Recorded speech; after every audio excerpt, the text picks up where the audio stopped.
নমস্কাৰ এই মুহূৰ্তত আহি পৰিছে সন্ধিয়াৰ কিবা টপিক ব্ৰেকিং নিউজ আজি হৈছে 20 জুন 5 বাজিল এতিয়ালৈকে আপোনাৰ বেংক একাউণ্টত পিএম কিষাণৰ টকা সোমোৱা নাই নেকি এতিয়া চেক কৰক আপোনাৰ বেংক একাউণ্ট যদি টকা পোৱা নাই এইটো গুৰুত্বপূৰ্ণ কাম কৰক লগে একাউণ্টত 2000 টকা সোমাই যাব ৰেচন কাৰ্ড থাকিলে তেনে ক্ষেত্ৰত লাভ কৰিব কেইবাবিধ নতুন সামগ্ৰী ৰেচন কাৰ্ড নাথাকিলে আজিয়ে কৰক নতুনকৈ আবেদন যদি আপুনি চৰকাৰী কৰৰ বাবে জিঅ'ৰিং কৰিছে চৰকাৰী কৰ প্ৰথম কিস্তি টকা ৰিলিজ কৰিব সকলোৰে বেংক একাউণ্টত অৰুণোদয়ৰ প্ৰতিজন হিতাধিকাৰীৰ বাবে ভাল খবৰ 1250 টকা নহয় সকলো একাউণ্টত 3000 টকা সোমাব আত্মগোটৰ প্ৰতিজন মহিলা বেংক একাউণ্টত 50000 টকা সোমাব যদি আপুনি 10000 টকাৰ চেক পাইছে লগতে কেইবাটাও ৰাজনৈতিক খবৰৰ লগতে অৰাজনৈতিক খবৰ যুগত কৰা হৈছে আজিৰ দিনটোত গোটেই অসম তথা ভাৰতৰ বিভিন্ন প্ৰান্তৰ পৰা যুগত হৈছে কেইবাটাও ডাঙৰ খবৰ এনেবোৰ খবৰ নিতৌ পাই থাকিবলৈ চেনেলটি সাবস্ক্ৰাইব কৰি ভিডিঅ'ত এটা লাইক কৰিবলৈ নাপাহৰিব আজিৰ আমাৰ প্ৰথম খুবেই গুৰুত্বপূৰ্ণ খবৰ হৈছে অসমবাসীৰ বাবে এটা ডাঙৰ খবৰ আজি যিকোনো সময়তে বেংক একাউণ্টত সোমাব পিএম কিষাণৰ ধনৰাশি পিএম কিষাণৰ তালিকাত আপোনাৰ নাম অন্তৰ্ভুক্ত হৈ আছেনে তেনে ক্ষেত্ৰত প্ৰথমতে চেক কৰক আপোনাৰ বেংক একাউণ্ট কিয়নো 3:45 কোটি কোটি কৃষকৰ একাউণ্টত 2000 টকা সোমাই গ'ল এতিয়ালৈকে আপোনাৰ একাউণ্টত টকা সোমোৱা নাই নেকি ধন লাভ নকৰিলে কৰক আপুনি এটা বিশেষ কাম আজি 23 নং কিস্তিৰ ধন মুকলি কৰিছে প্ৰধানমন্ত্ৰী নৰেন্দ্ৰ মোদীয়ে বিয়লি 3:35 বজাত মুকলি কৰা হ'ব কোটি কোটি কৃষকৰ একাউণ্টত ধনৰাশি এতিয়া প্ৰায় 5 বাজিল এতিয়ালৈকে আপোনাৰ বেংক একাউণ্টত টকা সোমোৱা নাই নেকি তেনে ক্ষেত্ৰত আপোনালোকে দিব পাৰিব অভিযোগ কিন্তু 9.44 কোটি কৃষকৰ একাউণ্টত পোনপটীয়াকৈ সোমাব ধনৰাশি অনলাইনত চাব পাৰিব হিতাধিকাৰীৰ বিশেষ তালিকা পশ্চিমবংগৰ পৰা প্ৰধানমন্ত্ৰী নৰেন্দ্ৰ মোদীয়ে 907 কোটি টকা মুকলি কৰিব ধন নাপালে পুৱা 6 বজাৰ পৰা আপুনি নিশা 10 বজাৰ ভিতৰতে ফোন কৰক 1800-180-155 আন এটা নম্বৰ হৈছে 15526 নম্বৰতে দিব পাৰিব অভিযোগ যদি আপোনাৰ বেংক একাউণ্টত পিএম কিষাণৰ 23 নং কিস্তি 2000 টকা সোমোৱা নাই এতিয়া লগে দিয়ক অভিযোগ চৰকাৰৰ ফালৰ পৰা ল'ব ব্যৱস্থা অসমৰ 18,59,652 জন কৃষকে লাভ কৰিলে পিএম কিষাণৰ ধনৰাশি অসমৰ কৃষকৰ বাবে কেন্দ্ৰীয় চৰকাৰে বিশেষ পদক্ষেপ গ্ৰহণ কৰিছে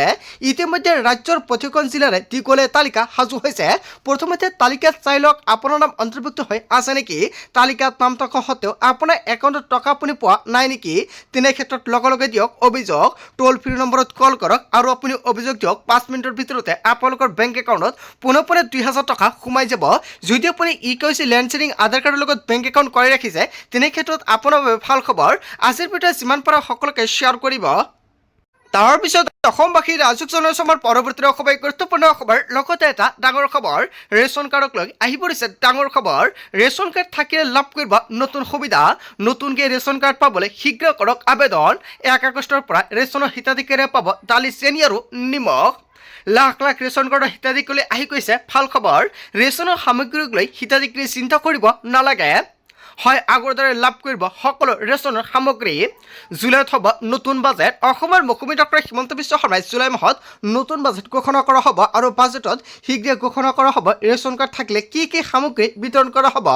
বাজেটৰ পিছতে পুনৰ ৰেচন কাৰ্ডৰ বন্ধ হোৱা সামগ্ৰী দিয়া হ'ব বুলি ঘোষণা কৰিছে কৌশিক হয় এটা বিগ ব্ৰেকিং নিউজ আহি পৰিছে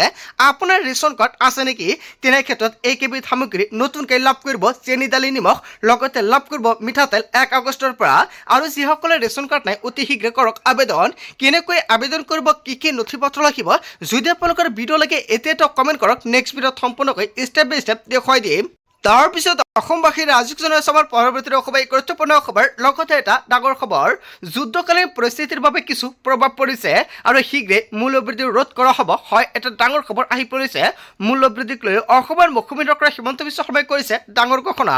ৰেচন কাৰ্ডক লৈ মূল্যবৃদ্ধিক লৈ মুখ্যমন্ত্ৰী ডক্টৰ হিমন্ত বিশ্ব শৰ্মাই কেইবাটাও বিষয়ত আলোচনা কৰিব জুলাই মাহতে আৰু বাজেটত গুৰুত্বপূৰ্ণ সিদ্ধান্ত গ্ৰহণ কৰিব মূল্যবৃদ্ধিক লৈও কি ঘোষণা কৰিব নেক্সট ভিডিঅ'ত জনাই দিম তাৰপিছত অসমবাসী ৰাজুক জনসমাৰ পৰৱৰ্তী খুবেই গুৰুত্বপূৰ্ণ খবৰ লগতে এটা ডাঙৰ খবৰ অসমত অৰুণোদয় নোপোৱা মহিলাসকলৰ বাবে ডাঙৰ খবৰ আহি পৰিছে অৰুণোদয় নোপোৱা মহিলাক অতি শীঘ্ৰে প্ৰদান কৰা হ'ব অৰুণোদয় আঁচনিৰ তালিকাত আপোনাৰ নাম অন্তৰ্ভুক্ত হোৱা নাই নেকি নতুনকৈ অৰুণোদয় আঁচনিত কৰক আবেদন কেনেকৈ আবেদন কৰিব কি নথি পত্ৰৰ প্ৰয়োজন হ'ব আবেদন কৰাৰ বাবে আৰু যিসকল হিতাধিকাৰীৰ তালিকাত নাম অন্তৰ্ভুক্ত হৈ আছে সেইসকল হিতাধিকাৰীৰ একাউণ্টত 1250 টকা সোমাব নাই 3000 টকা সোমাব বহুতে বহুতে প্ৰশ্ন কৰি আছে আচলতে এতিয়ালৈকে অৰুণোদয় আঁচনিৰ টকা বৃদ্ধি কৰা নাই অসমৰ মুখ্যমন্ত্ৰী ডক্টৰ হিমন্ত বিশ্ব শৰ্মাই অৰুণোদয় প্ৰতিজন হিতাধিকাৰীৰ একাউণ্টত 1250 টকাৰ পৰিৱৰ্তে 3000 টকা সোমাবনে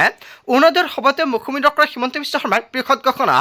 বৃদ্ধি পাব 1250 টকাৰ পৰা অৰুণোদয়ৰ ধনৰ পৰিমাণ অসমত এতিয়াও 10% মহিলাই অৰুণোদয় পোৱা নাই আৰু এই 10% মহিলাক নতুনকৈ অৰুণোদয় আঁচনি বিতৰণ কৰিব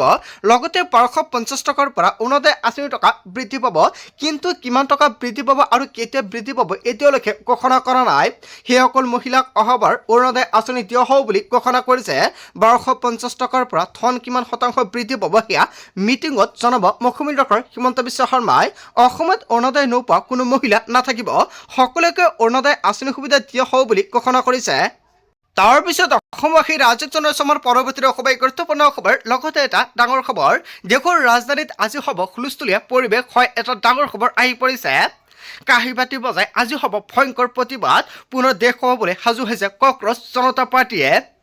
দিনৰ 1 বজাত যন্ত্ৰ মন্ত্ৰত সদস্যসকলক উপস্থিত হৈ ভয়ংকৰভাৱে আন্দোলন আৰম্ভ কৰিছিল আৰু হাতত কাঁহী বাতি আৰু চামুচ লৈ যুৱ প্ৰজন্মক আহিবলৈ আহ্বান জনাইছিল আৰু প্ৰধানমন্ত্ৰী নৰেন্দ্ৰ মোদীলৈ মুকলি চিঠি অভিজিত দীপকৰ আৰু নিটৰ প্ৰশ্নকাকত ফাদিল হোৱাৰ পাছতে দেশত সংঘটিত ভয়ংকৰ ঘটনা এজনৰ পাছত আন এজন শিক্ষাৰ্থী শেষ কৰিলে নিজৰ জীৱন আৰু মেধাৱী শিক্ষাৰ্থীৰ মৃত্যুৰ পাছতে পৰিয়ালক ক্ষতিপূৰণ প্ৰদানৰ দাবীও ভুক্তভোগী পৰিয়ালক 1 কোটি টকা ক্ষতিপূৰণ দিয়াৰ দাবী জনাইছে শিক্ষাৰ্থী ধৰ্মেন্দ্ৰ প্ৰধানক জবাবদিহি কৰি পদত্যাগৰ দাবী শিক্ষাৰ্থীৰ মানসিক স্বাস্থ্য ভালেই ৰাখিবলৈ ব্যৱস্থা ল'ব লাগিব চৰকাৰে কেইবাদফীয়া দাবীৰে প্ৰতিবাদত বহিব কক্ৰচ জনতা পাৰ্টীয়ে আৰু দেশৰ ৰাজধানীত আজি ভয়ংকৰভাৱে হুলস্থুলীয়া পৰিস্থিতিৰ সৃষ্টি কৰিছে কক্ৰচ জনতা পাৰ্টীয়ে তাৰ পিছত অসমবাসী ৰাজকজনৰ সমৰ পৰৱৰ্তী খুবেই গুৰুত্বপূৰ্ণ খবৰ লগতে এটা ডাঙৰ খবৰ ৰাজ্যসভা নিৰ্বাচনত বিজেপি বিধায়কৰ বিশ্বাসঘাতকতা কংগ্ৰেছৰ পক্ষত ভোট দিলে দুজন বিজেপিৰ বিধায়কে কৰ্ণাটকত ভবতকৈ এজন বেছি আসন লাভ কৰিলে কংগ্ৰেছে 7খন আসনৰ ভিতৰত 5খনতে জয়লাভ কৰিলে কংগ্ৰেছে বিজেপি বিধায়কৰ ক্ৰছ ভোটিঙৰ বাবে লাভ হ'ল কংগ্ৰেছৰ হয় এটা ডাঙৰ খবৰ আহি পৰিছে ক্ৰছ ভোটিং কাণ্ডক লৈ চৰম এনেকুৱাকৈ অশিষ্টত কৰ্ণাটকৰ বিজেপিৰ শিবিৰ কৰ্ণাটকৰ বিজেপিৰ সাংসদ বিধায়কলৈ আজি জৰুৰী বৈঠক আৰু বিশ্বাসঘাতকতা বিধায়কক চিনাক্তকৰণৰ বাবে গঠন হ'ব সমিতি আৰু বিজেপিৰ লগতে জেডিএছৰ বিধায়কেও ক্ৰছ ভোটিং কৰা বুলি দাবী জনাইছে কংগ্ৰেছে ৰাজ্যসভা নিৰ্বাচনত বিজেপি বিধায়কৰ বিশ্বাসঘাতকতা হয় এটা বিগ ব্ৰেকিং নিউজ আহি পৰিছে আজিৰ ভিতৰত যিমান পৰা সকলোকে শ্বেয়াৰ কৰি জনাই দিব আৰু ইয়াৰ বিষয়ত যদি আপোনাৰ কিবা মন্তব্য কৰিব লগা থাকে নিশ্চয় পুনৰ মন্তব্যটো কমেণ্ট বক্সত জনাব তাৰ পিছত অসমবাসী ৰাজকজনৰ সমৰ পৰৱৰ্তী খুবেই গুৰুত্বপূৰ্ণ খবৰ লগতে এটা ডাঙৰ খবৰ ফ্ৰান্সত যিমান গড় আছে সিমান গড় 12 বছৰত ভাৰতত নিৰ্মাণ কৰিলো প্ৰধানমন্ত্ৰী নৰেন্দ্ৰ মোদীয়ে কৰিছে বৃহৎ ঘোষণা পেৰিছৰ বিবাদেকক 2026ত উদ্বোধন ভাষণ প্ৰধানমন্ত্ৰী নৰেন্দ্ৰ মোদীৰ 12 বছৰত দ্ৰুতগতিত আগবাঢ়িছে ভাৰতৰ প্ৰগতি যোৱা 12 বছৰত ভাৰতৰ 25 কোটি জনতা দৰিদ্ৰৰ পৰা মুক্ত হ'ল আৰু ফ্ৰান্সত যিমান ঘৰ আছে তাতকৈ অধিক পকীঘৰ দৰিদ্ৰৰ বাবে বনৰ বুলি ঘোষণা কৰিছে প্ৰধানমন্ত্ৰী নৰেন্দ্ৰ মোদীয়ে ভাৰতৰ প্ৰতিটো দৰিদ্ৰ পৰিয়ালৰ বেংক একাউণ্ট আছে যোৱা 12 বছৰত ভাৰতৰ জিডিপি দুগুণ হৈছে আৰু ভাৰতত এয়াৰপৰ্টৰ সংখ্যা দুগুণ হ'ল আৰু ঘাইপথ নিৰ্মাণৰ কাম 3 গুণলৈ বৃদ্ধি পালে আৰু মেট্ৰ' নেটৱৰ্ক 4 গুণলৈ বৃদ্ধি পালে যোৱা 12 বছৰত উন্নয়নৰ সংখ্যাৰে জুখিব নোৱাৰি বুলি বৃহৎ ঘোষণা কৰিছে আৰু ইয়া হৈছে 140 কোটি ভাৰতীয়ৰ আত্মবিশ্বাস আজিৰ ভাৰত আৰু আজিৰ ভাৰতৰ যুৱ প্ৰজন্মই ডাঙৰ সপোন দেখে ভাৰতৰ কৃষকে নতুন সম্ভাৱনাৰ মাজেৰে আগুৱাই গৈছে আৰু ভাৰতৰ মহিলাই নতুন নেতৃত্বৰ পৰিচয় দিছে আৰু ইয়া যোৱা 12 বছৰত ভাৰতৰ নতুন আকাংক্ষাৰ যুগ বুলি ঘোষণা কৰিছে পেৰিছৰ বিবাদেক 2026ত উদ্বোধন ভাষণ প্ৰধানমন্ত্ৰী নৰেন্দ্ৰ মোদীৰ